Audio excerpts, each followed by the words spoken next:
बाबू सरल परिपथ के अंतर्गत प्रतिरोधों का संयोजन। देखो प्रतिरोधों का संयोजन दो प्रकार से होता है। सब लोग ध्यान समझे बात नहीं। प्रतिरोधों का संयोजन दो प्रकार से होता है। एक होता है श्रेणी संयोजन और एक होता है समांतर संयोजन। एक होता है श्रेणी संयोजन और दूसरा क्या होता है, समांतर संयोजन। चलिए यहाँ पे पहला टॉपिक हम लोग का रहेगा श्रेणी संयोजन।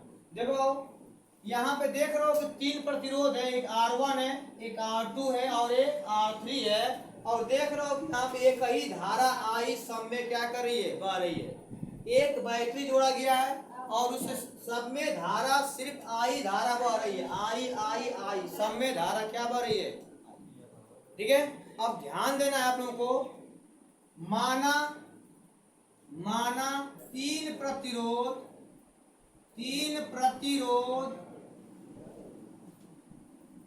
क्रमशः AB, BC एवं CD R1, R2, R3 है। R1, R2, R3 है। क्लियर हो गया इतना। और तीनों में तीनों प्रतिरोधों में एक ही धारा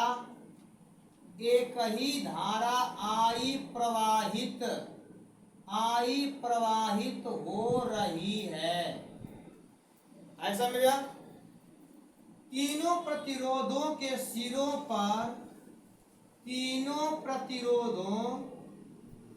प्रतिरोधों R1, R2, R3 के सिरों पर विभवांतर क्रमशः V1,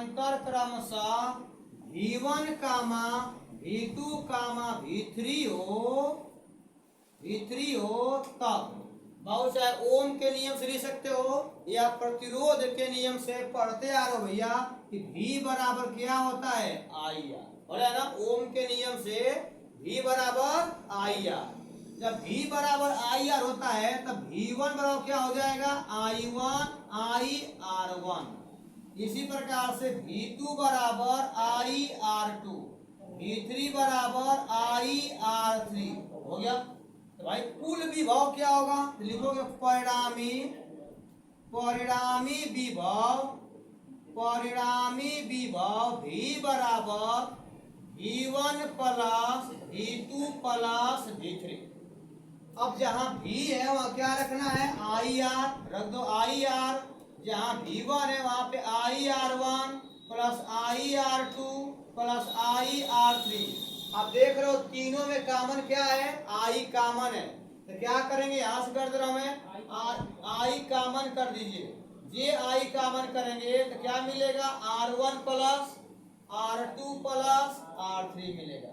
I से I क्या हो गया, कट जाएगा। तो R बराबर क्या हो जाएगा, R1 plus R2 plus R3। यही क्या है, प्रतिरोधों का सूत्र है। किस क्रम में, जब श्रेणी क्रम रहेगा तब।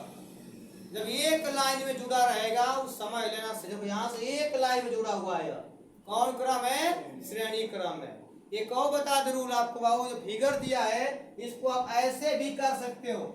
आप चाहो तो इसको सर जी हम ऐसे लगाएं तो कोई प्रॉब्लम, ऐसे भी कोई प्रॉब्लम नहीं है। इसको R1 मान लीजिएगा, इसको R2 मान लीजिएगा, इसको R3 मान लीजिएगा, ठीक है भैया। और इस पहला का विभव कितना हो जाएगा, V1 हो जाएगा। दूसरा विभव क्या हो जाएगा, V2 हो जाएगा।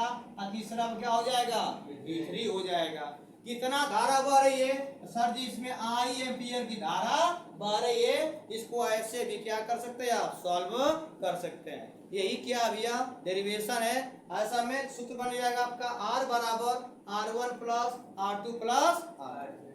नोट डाउन कर लीजिए आप लोग।